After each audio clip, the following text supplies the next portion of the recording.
എല്ലാ ആനപ്രേമി സുഹൃത്തുക്കൾക്കും നമസ്കാരം. ദ്വാപരയുഗത്തിൽ സൂര്യപുത്രനായി ജന്മം കൊണ്ട് സത്യവും നീതിയും ദാനവും കൈവിടാതെ പൊരുതിത്തോറ്റ മഹാവീരൻ കർണനെ പോലെ കലിയുഗത്തിൽ ഉത്തരേന്ത്യൻ വനാന്തരങ്ങൾ കേരളക്കരയ്ക്ക് നൽകിയ സൂര്യ തേജസ്, മാതംഗമാണിക്യം, മംഗലാംകുന്ന് കർണൻ. 1989 ഉത്തരേന്ത്യയിൽ നിന്നും നാണുവെഴുത്തച്ഛൻ ഗ്രൂപ്പാണ് ഇവനെ കേരളത്തിലെത്തിക്കുന്നത്. അഴകളവിൻ്റെ ഗജരാജക്കന്മാരെ തൻ്റെ സ്വയസിദ്ധമായ നിലവുകൊണ്ട് കീഴടക്കി തൻ്റെ ശിരസിലേറുന്ന ദേവീദേവന്മാരുടെ തിടമ്പിൻ്റെ പ്രൗഢിയെ വാനോളം നിലനിർത്തി ജനമനസ്സുകളിൽ നിലവിൻ്റെ തമ്പുരാനായി നിലകൊള്ളുന്നവനാണ് കർണൻ. എഴുത്തച്ഛൻ ഗ്രൂപ്പിൽ നിന്നും പിന്നീട് മനിശ്ശേരി ഹരിയുടെ കൈകളിലെത്തുകയും അവിടെ നിന്നും 90കളുടെ അവസാനത്തോടെ മംഗലാംകുന്നിൽ ചൂടുറപ്പിക്കുകയും ചെയ്തു. ഉത്തരേന്ത്യയിൽ നിന്നും കേരളത്തിലെത്തി അവസാനം ഇഹലോകവാസം വെടിയും വരെയും അതിനുശേഷവും ജനമനസ്സുകളിൽ ഇന്നും രാജപ്രൗഢിയോടെ വാഴുന്നവനാണ് കർണൻ.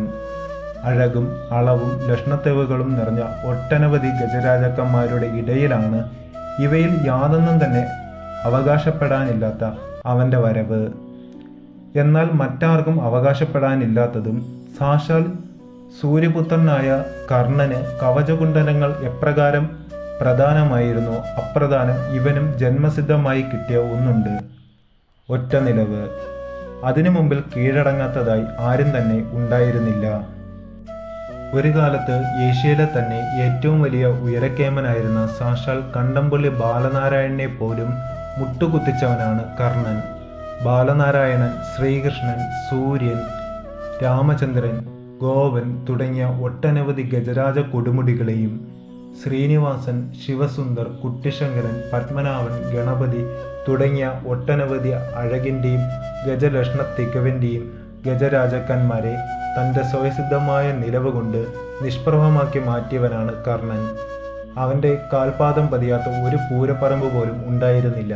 അവൻ്റെ ശിരസിലേറാത്ത ദേവീദേവന്മാരും ഉണ്ടായിരുന്നില്ല.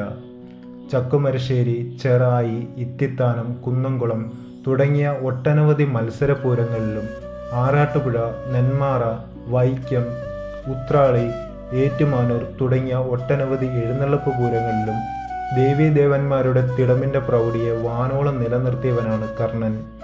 ശാന്തതയുടെ മറ്റൊരു പര്യായമായി കർണനെ പറയുവാൻ സാധിക്കും. ഒട്ടനവധി പ്രഗത്ഭരായ ചട്ടക്കാർ ഇവനെ വഴി നടത്തിയിട്ടുണ്ട്. ആനയും ആനക്കാരനും തമ്മിലുള്ള സ്നേഹബന്ധത്തിൻ്റെ നേർരൂപമായി കർണനെ കാണുവാൻ സാധിക്കും. മത്സരപൂരങ്ങളിൽ വിജയിച്ച കിരീടങ്ങളും അതോടൊപ്പം വന്നു ചേർന്നിട്ടുള്ള വിശേഷണങ്ങളും പട്ടങ്ങളും പുരസ്കാരങ്ങൾക്കും മേലെ ജനമനസ്സിൽ കത്തി നിൽക്കുന്ന സൂര്യ തേജസ്സാണ് ഇന്നും കർണൻ. 2021 ജനുവരി 28 വ്യാഴാഴ്ച പുലർച്ചെ ഇഹലോകവാസം വെടിയുമ്പോൾ ആനയോളം വലിയ ആനക്കമ്പം നെഞ്ചിലേറ്റിയ മലയാളികളുടെ ആനക്കമ്പത്തിൻ്റെയും സ്നേഹത്തിൻ്റെയും ഓർമ്മപ്പൂക്കളായി തമ്പുരാൻ ജനമനസ്സുകളിൽ ഇന്നും വാഴുന്നു.